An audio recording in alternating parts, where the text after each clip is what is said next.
വൈകുന്നേരം ഞങ്ങൾ ചായ കുടിച്ചില്ല കേട്ടോ. പകരം സേമിയയും ജൗവരിയും കൂടി മിക്സ് ചെയ്ത് ഒരു പാൽപ്പായസമാണ് കേട്ടോ ഉണ്ടാക്കിയത്.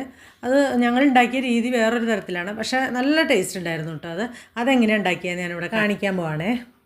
സേമിയ മേടിച്ചത് വറുത്തതുപോലെയാണ് ഇരുന്നത്, എന്നാലും ഞങ്ങൾ നെയ്യിനകത്ത് നന്നായിട്ടൊന്നുകൂടി വറുത്തതിന് ശേഷം അതിനകത്തേക്ക് ആ പാൽ ആവശ്യത്തിന് ഒഴിച്ചു കേട്ടോ. അത് കഴിഞ്ഞ് നമ്മൾ കുതിരാൻ വെച്ചിരുന്ന ജൗവരിയും കൂടി ഇട്ട് നന്നായിട്ട് ഇളക്കിയിട്ട് അവിടെ സിമ്മിലിട്ട് അടച്ചു വെച്ചു കേട്ടോ, അത് വേവാൻ വേണ്ടിയിട്ട്. പിന്നെ നെയ്യിൽ തന്നെ പഞ്ചസാര ഉരുക്കാൻ വേണ്ടിയിട്ട് നന്നായിട്ട് പഞ്ചസാര കുറച്ചേ ഇട്ടുള്ളൂ. ഇപ്പോൾ ബാക്കി പായസത്തിലേക്ക് ഇടാമെന്ന് വിചാരിച്ചിട്ട് കുറച്ച് പഞ്ചസാര എടുത്തിട്ട് നെയ്യിനകത്ത് നന്നായിട്ട് ഉരുക്കി നല്ല പാനിയാക്കി എടുത്തു.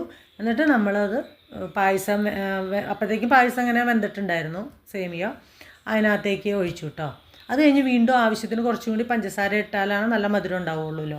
പഞ്ചസാര ഇങ്ങനെ ഉരുക്കി ഒഴിച്ചത് എന്തിനാണെന്ന് വെച്ച് കഴിഞ്ഞാൽ ഒരു കളർ കിട്ടാൻ വേണ്ടിയിട്ടാണ്. അപ്പോൾ നല്ല റോസ് കളർ വരും കേട്ടോ, അതിന് വേണ്ടിയിട്ടാണ് അങ്ങനെ ചെയ്തത്.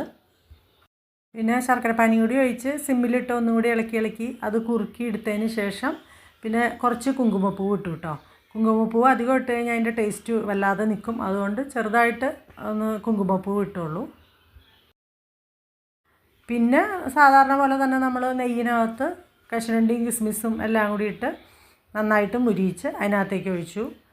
അങ്ങനെ പായസം റെഡിയായിട്ട് അത് കഴിഞ്ഞ് അത് അടച്ചു വെച്ചു. അത് കഴിഞ്ഞ് അവിടെ ഇരുന്നൊന്ന് ടേസ്റ്റ് പിടിക്കട്ടെ എന്നോർത്ത് ഒരു 10 മിനിറ്റ് കഴിഞ്ഞിട്ട് ഞങ്ങൾ തിരിച്ചടുക്കളയിലേക്ക് വന്ന് അതെടുത്ത് കുടിച്ചു വിട്ട ഒരു ഗ്ലാസ്. നല്ല ടേസ്റ്റായിരുന്നു, സൂപ്പറായിരുന്നു. നിങ്ങളും ഇങ്ങനെയൊന്ന് ഉണ്ടാക്കി നോക്കണം കേട്ടോ. എന്നിട്ട് ടേസ്റ്റ് ഉണ്ടായോ എന്ന് എന്നോട് പറയണം കേട്ടോ, കമൻറ്റ് ബോക്സിൽ പറയണേ. Okay, thank